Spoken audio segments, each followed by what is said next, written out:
تمام تعریفیں، حمد اور ثنا اللہ تعالیٰ جل مجدہ الکریم کے لیے۔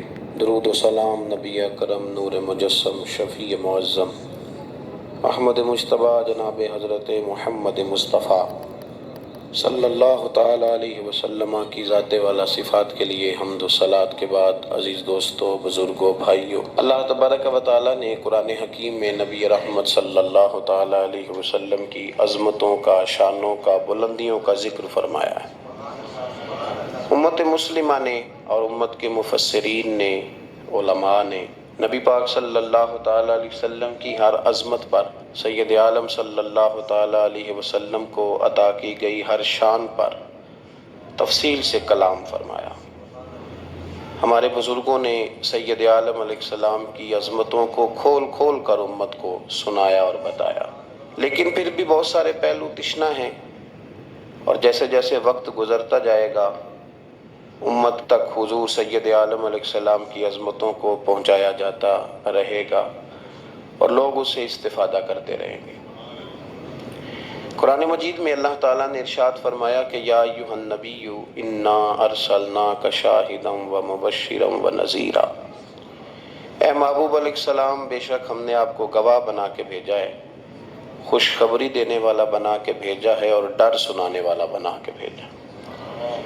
پھر فرمایا وَدَاعِيًا إِلَى اللَّهِ بِإِذْنِهِ، اور ہم نے آپ کو اللہ کی طرف دعوت دینے والا بنا کے بھیجا ہے اس کے اذن کے ساتھ، وَسِرَاجًا مُنِيرًا، اور آپ کو چمکتا ہوا آفتاب بنا کے بھیجا ہے۔ دنیا کے اندر انسان میں جو چیز اسے رغبت دیتی ہے، جو اس کو عمل پر ابھارتی ہے، وہ اس کا عقیدہ اور اس کی سوچ ہوتی ہے۔ انسان کے جو افکار ہوتے ہیں نا، جو اس کی سوچیں ہوتی ہیں، وہ اس کے عمل کو مرتب کرتی ہیں۔ انسان کا جس طرح کا نظریہ ہوتا ہے، پھر وہ زندگی میں عمل بھی اسی طرح کے کرتا ہے، لوگوں کے بیچ رہ کے وہ وقت بھی اسی طرح ہی گزارتا ہے۔ قریش مکہ اور حضور سید عالم صلی اللہ تعالیٰ علیہ وسلم سے جو پہلے کے لوگ تھے، ان کے افکار بہت ساری خرابیوں کا شکار ہو گئے تھے، فکری کمزوریاں پیدا ہو گئی تھی، مختلف قسم کی اوہام پرستی کا وہ شکار تھے، توہمات میں الجھ گئے تھے۔ حج کا موقع آیا ہے تو اب انہوں نے قبولیت کا یہ نظریہ گھڑ لیا ہے کہ ننگے ہو کے معاذ اللہ طواف کریں گے بیت اللہ کا۔ قربانی کا موقع آیا ہے تو جانوروں کا خون دیواروں کے ساتھ لگائیں گے خانہ کعبہ کی۔ اور قرآن حکیم ہمیں یہ بھی بتلاتا ہے کہ جب حج کر کے لوٹتے ہیں تو اب دروازوں سے نہیں گزرنا، اب ہم نے کوئی اور رستے پھلانگ کے گھروں میں آنا ہے، اس لیے کہ ہم نیک ہو کے آئے۔ تو مختلف قسم کی توہمات انہوں نے گڑھ لی تھی، اللہ تبارک و تعالیٰ کی ذات کے بارے میں بھی، انبیاء کرام علیہ السلام کے بارے میں بھی۔ قرآن مجید ہمیں کہتا ہے کہ یہودیوں نے جناب عزیر علیہ السلام کو اللہ کا بیٹا کہا، عیسائیوں نے معاذ اللہ حضرت عیسیٰ علیہ السلام کو اللہ کا بیٹا کہا۔ تو افکار کے اندر جب انسان کے بہت زیادہ خرابیاں آ جاتی ہیں، یعنی ایک آدمی کا ذہن بن گیا نا سارے لوگ چور ہی ہیں، تو پھر کسی سے دوستی کرنا، کسی کے ساتھ چلنا، وقت گزارنا اس کے لیے دشوار ہی نہیں، محال بھی ہو جاتا ہے۔ اور اگر انسان محسوس کرنے لگتا ہے نا کہ یار نہیں، ایسا نہیں ہے، یہ میرے رسول کریم کی امت ہے، اور حضور علیہ السلام نے فرمایا میری امت کبھی گمراہی پر جمع نہیں ہوگی، تو امت میں خیر ہے، ہمیں خیر کو تلاش کرنا چاہیے۔ پھر انسان آہستہ آہستہ نرم ہونے لگتا ہے، لوگوں کو گنجائش دینے لگتا ہے، اور ان کی باتوں کو، ان کی کمزوریوں پر وہ استدلال کرتا ہے کہ یہاں کمزور پڑ گئے ہوں گے، یہاں یہ مسئلہ ہو گیا ہوگا۔ وہ کسی نے کہا تھا کہ جانے کس عمر میں جائے گی یہ عادت میری، روٹنا اس سے تو اوروں سے الجھتے پھرنا۔ کئی دفعہ یوں بھی ہوتا ہے۔ تو ہمارے ہاں افکار میں اگر حسن رہے، تازگی رہے، خوبصورتی رہے، اب بھی کچھ لوگ ایسے ہیں جو اعتدال کا رستہ چھوڑ جاتے ہیں۔ صوفیاء کی جماعت میں جب سے ملنگوں نے قدم رکھا ہے، اور بہت سارے ایسے لوگ جو کہتے ہیں کہ نہیں تمہیں نہیں پتہ، بات معرفت کی ہے، تو ان لوگوں نے بھی خرابی پیدا کر دی۔ پھر اس کا نقصان یہ ہوا کہ کچھ دانشوروں نے، شعراء نے، سیاستدانوں نے معاذ اللہ یہاں تک کہنا شروع کر دیا کہ جو جس کو بھی پکارتا ہے کسی نہ کسی روپ میں اللہ کو ہی پکارتا ہے۔ افکار میلے کر دیے۔ بھئی اگر جس کو بھی جو پکارا جا رہا تھا تو وہ معاذ اللہ اللہ کو ہی پکارا جا رہا تھا، جس کے سامنے جو جھکتا تھا تو کوئی نہ کوئی اس کے ہاں توحید پائی ہی جاتی تھی، تو پھر اللہ کے رسول بتوں کے خلاف کیوں جہاد کرتے رہے؟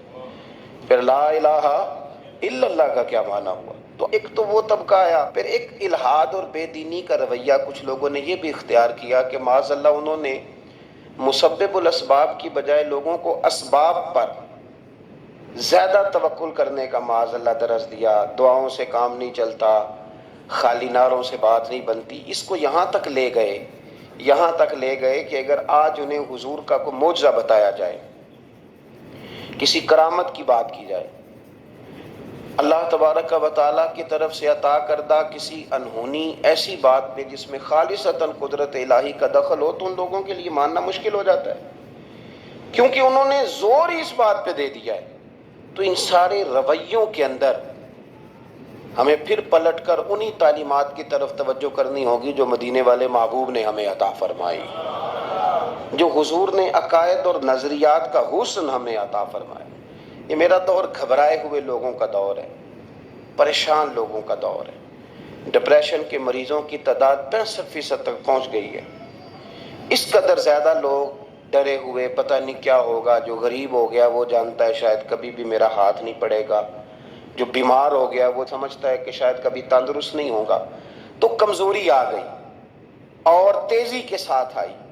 ٹی وی پہ بیٹھے لوگوں نے بھی کمزور کیا۔ پھر ایک تعویذ دھاگے والے تھے، انہوں نے بھی کہہ دیا تینوں کسی نے کچھ کیتا ہے۔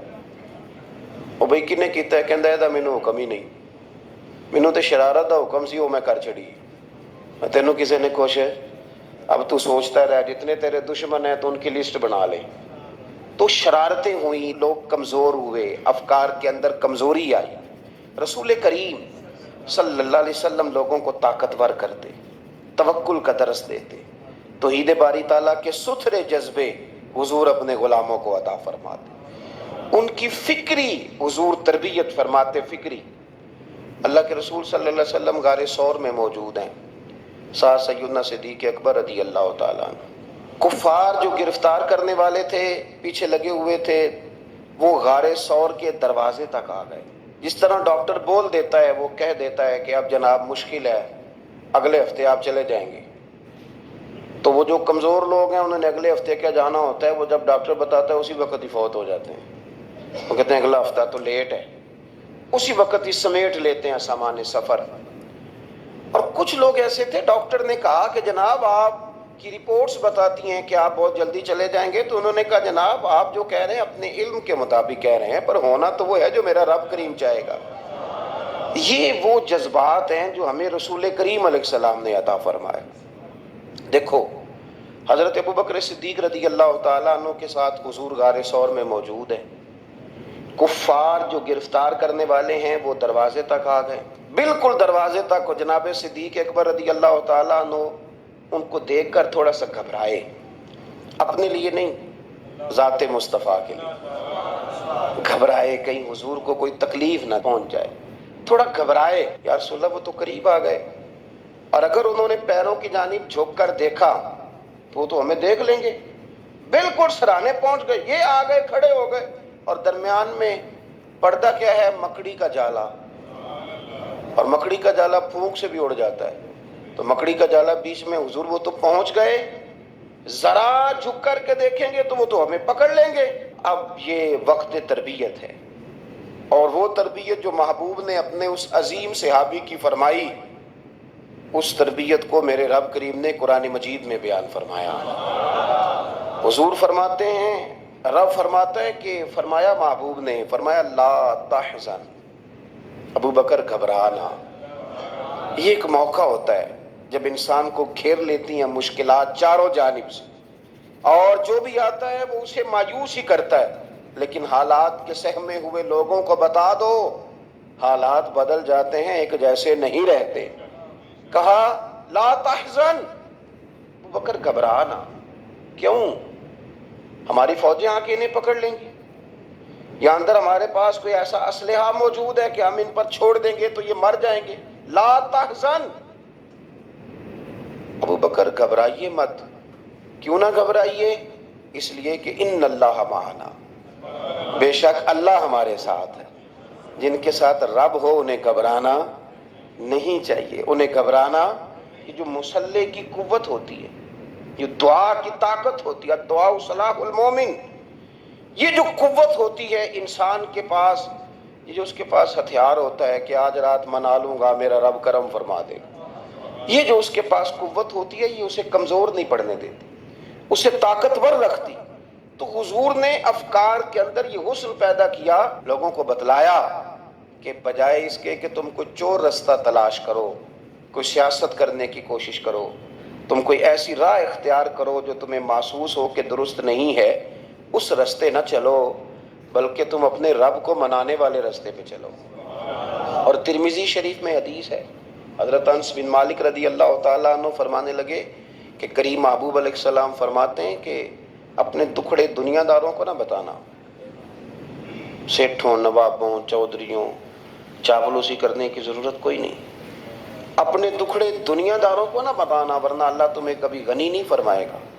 فرمایا اپنے دکھ اپنے رب کریم کی بارگاہ میں عرض کرنا، جلدی یا دیر سے اللہ تمہیں لوگوں سے بے نیاز کر دے گا. تربیت فرمائی.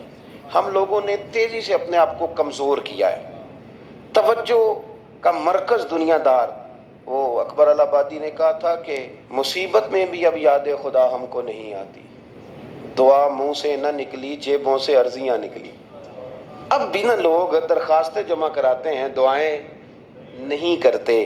تو بھائی ایک تو یہ کہ توحید باری تعالیٰ کے بارے میں اصل نظریات، افکار کا حسن، پاکیزگی، اور آپ کا اپنے رب کی جانب پورا توجہ کرنا. ہمارے ہاں اب تو خیر کرامتیں فیس بک پہ آتی ہیں اور لوگ اس کا سوال بھی بڑا تگڑا کر کے کرتے ہیں. اور جو بچے چھوٹے موٹے ہماری طرح طالب علم ہوتے ہیں، کچھ کتابیں پڑھنے والے دین کے، وہ کئی دفعہ الجھ جاتے ہیں کہ اب اس کو ٹیلی کیسے کریں، ساتھ کیسے جوڑیں. ایسی کرامتیں اور کرامت بیان کرنا بھی لوگوں نے ذمہ داری سمجھ لیا ہے، حالانکہ جڑے محرم راز حقیقت دے وہ تے راز حقیقت کھول دے ہی نہیں. اے جنہ ویکھیا نہیں او کرن گلاں، جنہ ویکھ لیا او تے بول دے ہی نہیں، تو بات ہی نہیں کرتے. تو کرامت نا جوڑ جاڑ کے نا کہیں فٹ کی جاتی ہے. آپ کو بخاری مسلم میں حدیث ملے گی، کوئی بھی ایسی اوہام پرستی، کوئی بھی ایسا نظریہ، کوئی بھی ایسی بات جو ذہن کو منتشر کرے، یعنی ابھی تک لوگ کہہ دیتے ہیں ہمارے کہ وہ کالی بلی رستہ کاٹ گئی تھی. تو معاملہ بڑا، میں ملتان شریف پہنچا تو مجھے وہاں ایک میرے سنگی کہنے لگے، بڑا پرانا ان سے ربط ہے، کہنے لگے کہ میں نے آج نہ تجربہ کیا ہے، ویسے واقعی کالی بلی رستہ کاٹی ہے تو مشکل ہو گئی ہے. میں نے انہیں کہا کہ آپ کا تجربہ سجدہ صاحب کا محتاج ہے، آپ کو دوبارہ سے تجربہ کرنا چاہیے. خدا کے بندے کالی بلی رستہ کاٹ جائے تو مشکل ہوتی ہے، تو میرا تو سارے رستے کئی کالی گاڑیاں رستہ کاٹ گئی، اب کیا کیا جائے. یہ کمزوری ہے، افکار میں کمزوری نہیں پیدا کریں، کچا پن نہ پیدا کریں، آپ مضبوطی لائیں. بخاری مسلم میں آپ کو حدیث ملے گی، سرور کائنات علیہ السلام کے صاحبزادے جناب ابراہیم علیہ السلام وصال فرما گئے، اور کیفیت یہ تھی کہ انہوں نے حضور کی مقدس گود میں آخری سانس لیا، داڑھی مبارک محبوب کی آنسوؤں سے بھر گئی. حضرت انس کہتے ہیں عرض کی یا رسول اللہ آپ بھی آنسو بہاتے ہیں؟ فرمایا میرا بیٹا گیا ہے تو آنسو نکل آئے ہیں، ورنہ میری زبان پہ وہی جاری ہے جس سے میرا رب راضی ہوتا ہے. اسی دن نہ، جس دن سرکار کے صاحبزادے کا وصال ہوا اسی دن سورج کو گرہن ہو گیا. کچھ لوگوں نے بات جوڑ دی، کہنے لگے کہ آج چونکہ حضور سید عالم علیہ السلام کے صاحبزادے کا وصال ہو گیا تو آج دیکھو سورج کو بھی گرہن ہو گیا. بات جوڑ دی، غم کی کیفیت تھی، سرکار کی مقدس داڑھی آنسوؤں سے بھری ہوئی تھی، حالات کا تقاضا اور اس کی سمت کچھ اور تھی. حضور نے جمعے کا انتظار نہیں فرمایا، فرمایا بلاؤ لوگوں کو مسجد میں. لوگ جمع ہو گئے اور صحابہ فرماتے ہیں ہمارے خیال میں یہ تھا کہ یہ موقع نہیں تھا، آج نہ جہاد کے لیے حکم آنا ہے، کس مقصد کے لیے حضور نے طلب فرمایا، لیکن جب ہم گئے اتنا ضروری کام ہے نظریات کا صاف ہونا. اللہ کے محبوب نے لوگوں کو اسی دن بلا کے فرمایا لوگوں سنو، سورج اور چاند کو جب گرہن لگے تو استغفار پڑھا کرو، تسبیحات کیا کرو، نوافل ادا کیا کرو، اللہ کے حضور حاضر ہوا کرو. فرمایا یہ سورج اور چاند کو جب گرہن لگے تو یہ اللہ کی نشانیوں میں سے نشانی ہوتا ہے، کسی بندے کے دنیا سے جانے کا اس کے ساتھ کوئی تعلق نہیں۔ تم نے اپنے ذہن کو ٹھیک رکھنا ہے، افکار کو ٹھیک رکھنا ہے، کسی بھی قسم کی تم نے اوہام پرستی کا شکار نہیں ہو۔ مضبوط رہیں، مضبوط رہیں، اٹھ باندھ کمر کیوں ڈرتا ہے، پھر دیکھو خدا کیا کرتا ہے۔ آپ مضبوط رہیں، جب مضبوط رہیں گے تو انشاءاللہ توانائی اللہ کی طرف سے عطا کر دی جائے۔ دوسری بات، نبی پاک صلی اللہ تعالیٰ علیہ وسلم نے تمام انبیاء کرام علیہم السلام کے بارے میں لوگوں کے ذہنوں کی اصلاح کی۔ آپ کبھی قرآن حکیم کا مطالعہ فرمائیں، احادیث مبارکہ کو پڑھیں تو میرے محبوب کریم کی شان یہ ہے کہ حضور انبیاء کی شانیں بیان کرتے ہیں۔ حضرت موسیٰ کلیم اللہ ہیں، کس نے ہمیں بتایا؟ قرآن و حدیث نے بتایا۔ شانیں بیان کی نبیوں کی، عظمتیں بیان کی۔ حضرت ابراہیم خلیل اللہ ہیں، یہ ہمیں قرآن نے بتایا، حضور نے بتایا، لیکن ساتھ ہمیں یہ بھی بتایا کہ ہیں یہ اللہ کے بندے، ہیں یہ اللہ کے رسول۔ نبی پاک صلی اللہ تعالیٰ علیہ وسلم نے افکار اور نظریات انبیاء کے بارے میں لوگوں کے درست فرمائے۔ مجموع الزوائد میں حضرت مولا علی شیر خدا رضی اللہ تعالیٰ عنہ کی حدیث مروی ہے، ایک بدو آ گیا حضور کی بارگاہ میں کچھ مانگنے کے لیے۔ مولا کائنات رضی اللہ تعالیٰ عنہ فرماتے ہیں سرکار جب کسی بات کا جواب نہ دینا چاہتے تھے تو خاموش ہو جاتے تھے، کچھ دیر خاموش رہتے تھے، اور حضور کا خاموش رہنا بھی ہمارے محدثین نے محفوظ کیا ہے۔ اقسام حدیث میں سے ایک حدیث ہے جسے حدیث تقریری کہا جاتا ہے، وہ حدیث ہے جس میں حضور خاموش رہے، کوئی کام کیا گیا تو سرکار خاموش رہے۔ حضرت مولا علی کہتے ہیں حضور خاموش ہو گئے، لیکن چونکہ دیہاتی تھا، سادہ تھا، اس نے جب بار بار گفتگو چھیڑنا چاہی تو پھر حضور نے فرمایا چل پھر مانگ لے کیا مانگتا ہے، مانگ لے پھر کیا مانگتا ہے، کر سوال۔ دیہاتی تھا، سادہ آدمی تھا۔ مولا کائنات فرماتے ہیں ہمیں یوں لگا کہ اب یہ آخرت اپنی سوار جائے گا، جنت کا سوال کرے گا، لیکن بڑا ہی سادہ تھا۔ مانگنے پہ بھی آیا تو کیا مانگا؟ کہنے لگا یا رسول اللہ صلی اللہ علیہ وسلم میں نے سفر کرنا ہے، مجھے ایک اونٹنی عطا کر دیتے۔ حضرت سلطان باہو سے کسی نے کہا کہ بڑے لوگ مرید ہوتے ہیں، تو فرمانے لگے رابطہ طالب کوئی نہیں ملیا، جو ملیا طالب زرد آؤ۔ تو بہت سارے لوگ ایسے آتے ہیں جو کامل شیخ کے پاس بھی آ کے کہتے ہیں دکان کوئی نہیں چلتی، یہ تو کسی سیٹ سے مشورہ کر لیتے، کاروبار چلانے کا آپ کو ٹانگ بتا دیتا۔ یہ یہاں آ کے بھی آپ نے یہی سوال کیا، یہاں پہنچ کے بھی یہی سوال۔ تو نبی پاک صلی اللہ تعالیٰ علیہ وسلم سے کہنے لگا ایک اونٹ دے دیں آنے جانے کے لیے۔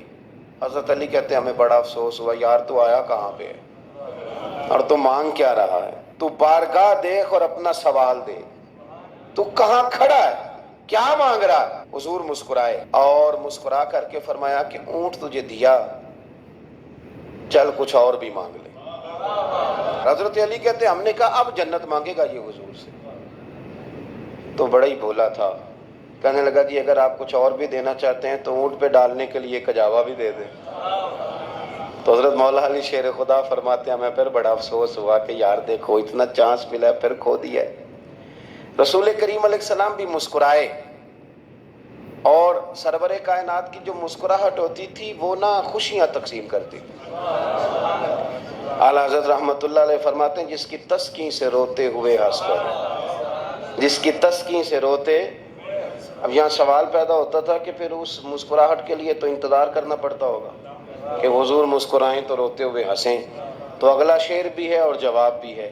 فرمانے لگے جس کی تسکین سے روتے ہوئے ہنس پڑیں، اس تبسم کی عادت پہ لاکھوں سلام۔ یہ تو عادت ہے حضور کی، یہ تو عادت ہے مسکراتے رہنا۔ تو حضور بھی زیر لب مسکرائے۔ تیسری دفعہ میرے کریم نے پھر فرمایا چل مانگ لے کچھ، تجھے ایک چانس اور دیتے ہیں۔ پر مولا کائنات فرماتے ہیں بڑا ہی بھولا تھا، تیسرا چانس ملا، گویا گولڈن چانس ملا، لیکن پھر بھی وہیں کا وہیں رہ گیا۔ کہنے لگا ٹھیک ہے اگر آپ کچھ اور بھی دینا چاہتے ہیں تو میرا سفر لمبا آنے جانے کا خرچہ بھی دے دیں۔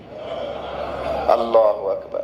اب حضور عقائد کی بابت بتانے لگے کہ رسالت کے بارے میں، محبوب کے بارے میں عقیدہ کیسا ہونا چاہیے.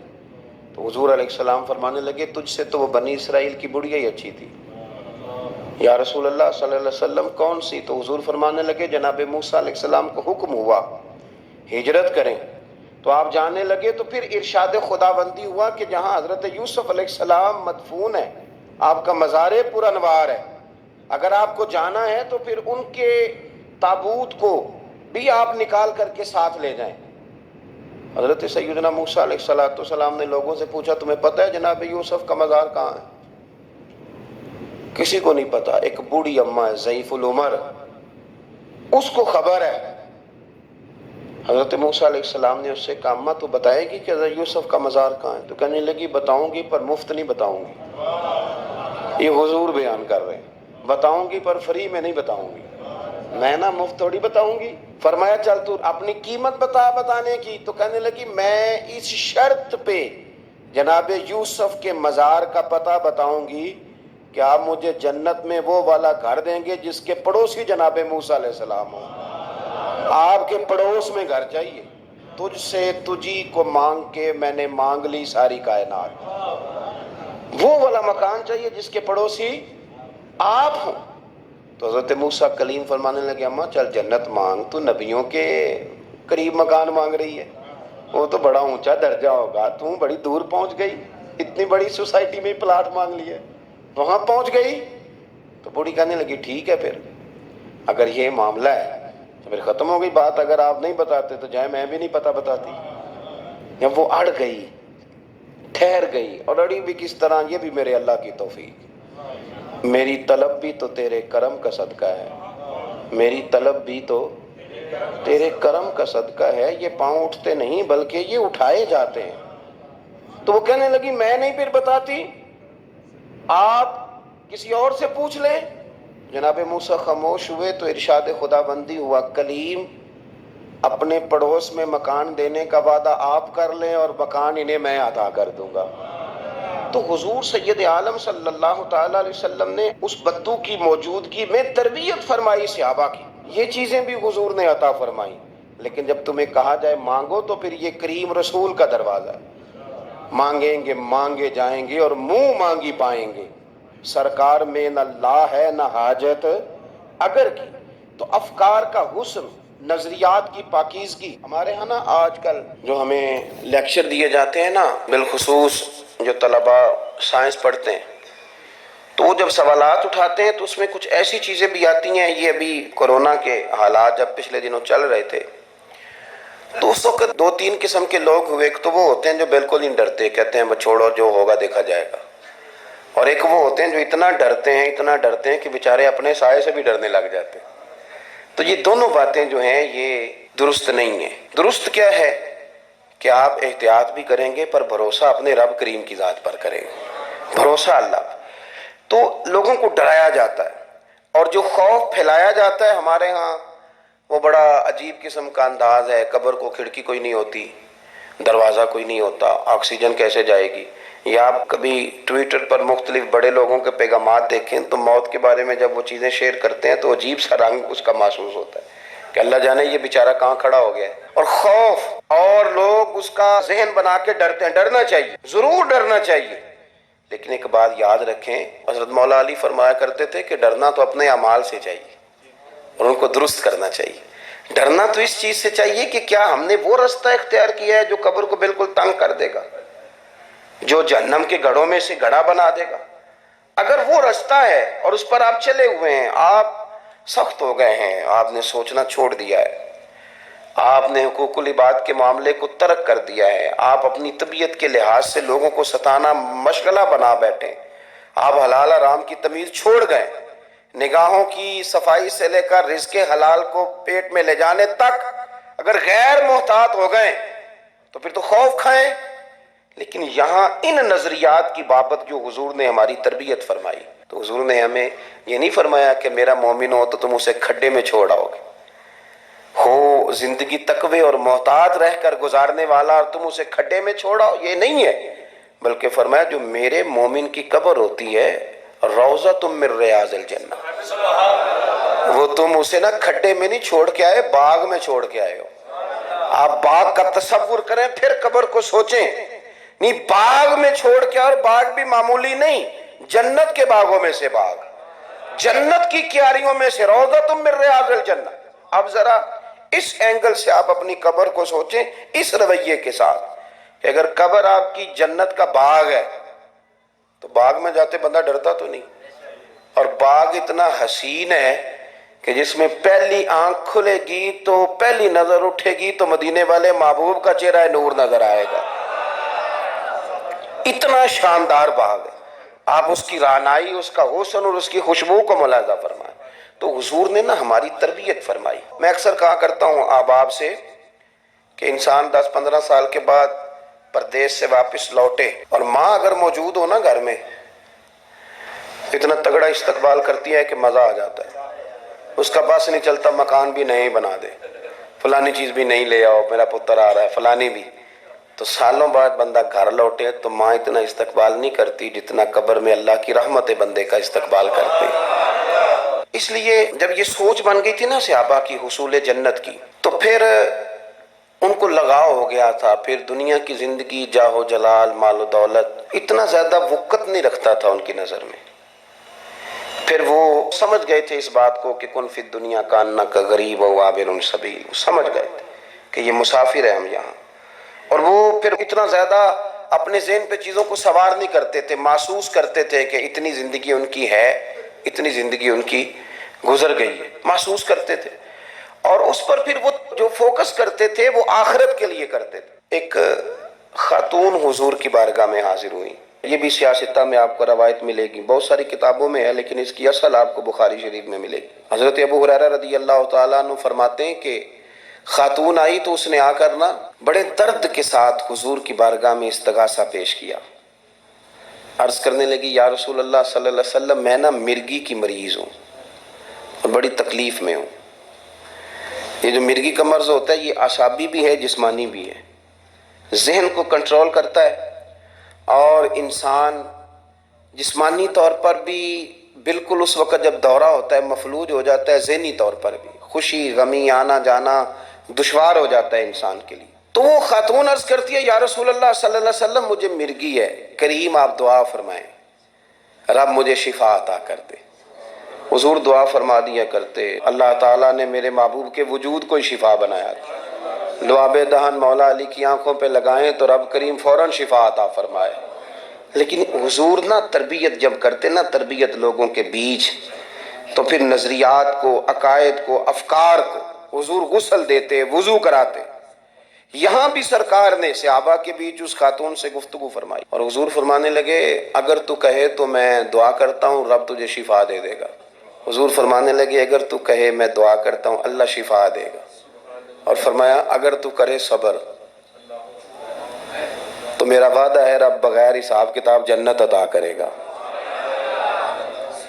اب یہ سوچ ہے، یعنی ہمیں جب چانس ملتا ہے دنیا اور آخرت میں چیزوں کو عکس کرنے کا تو آپ نظر دوڑا لیں دائیں بائیں کہ لوگوں نے توجہات کہاں اپنی مرکوز کی ہوئی۔ حضور نے فرمایا اگر تو کہے تو رب کریم ہے وہ شفا دے گا، میں دعا کروں گا، اور اگر تو صبر کرے، مانا کیا کہ اگر تو مرگی کے ساتھ ہی گزارا کرے، اس کے ساتھ ہی وقت بتائے تو پھر رب تجھے جنت دے گا۔ یہ سمجھ لیں بات، اس پر غور کریں۔